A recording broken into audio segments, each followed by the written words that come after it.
हमारा photo video करा। हाँ अब करा। तो दर्शकों देखिए, आज हम लोग एक चुटकुला मज़ेदार गीत लेके हैं। बहुत ही प्यारी सी हंसी मजाक गीत है। ननद भौजाई लोग जो गीत है, तो गीत कैसी लगी कमेंट करके जरूर बताइएगा। ए हो घूमे नी गौआ दुआरी हो पिया ननदा जी नारी। घूमे नी गौआ दुआरी हो पिया ननदा जी नारी। घूमे नी गौआ दुआरी हो पिया ननदा जी नारी। घूमे नी गौआ दुआरी हो पिया ननदा जी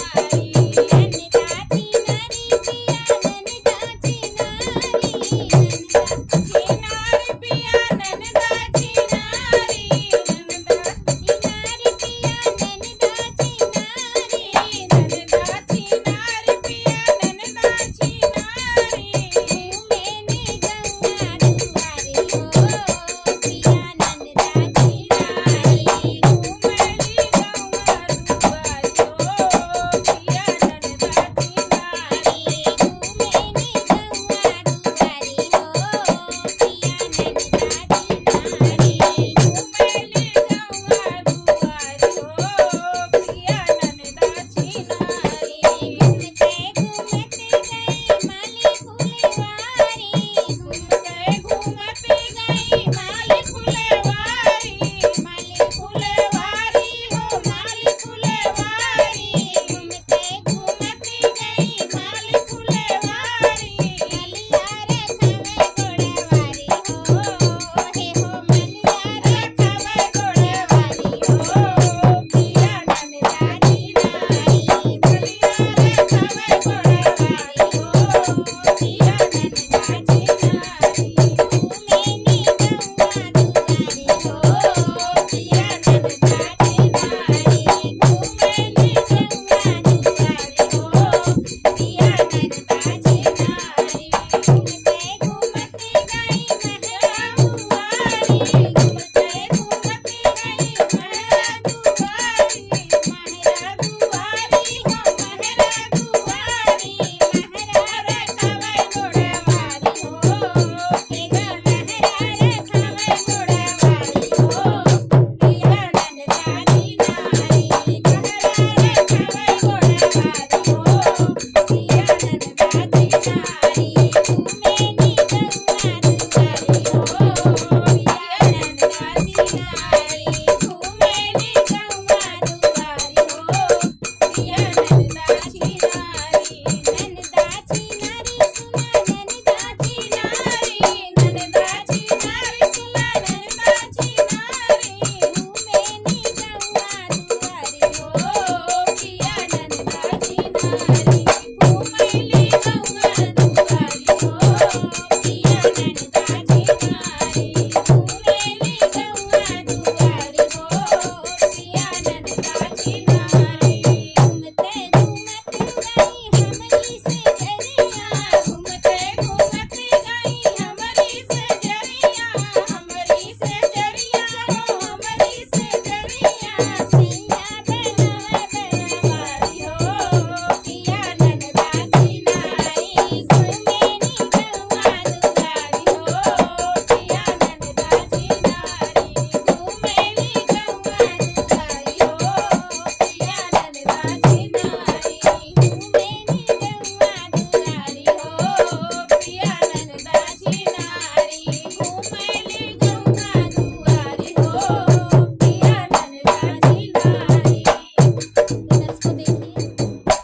छोटी सी चुटकुला मज़ेदार नाच गीत कैसी लगी कमेंट करके ज़रूर बताइएगा। मज़ा आया आप लोगों को कि नहीं इस वीडियो से?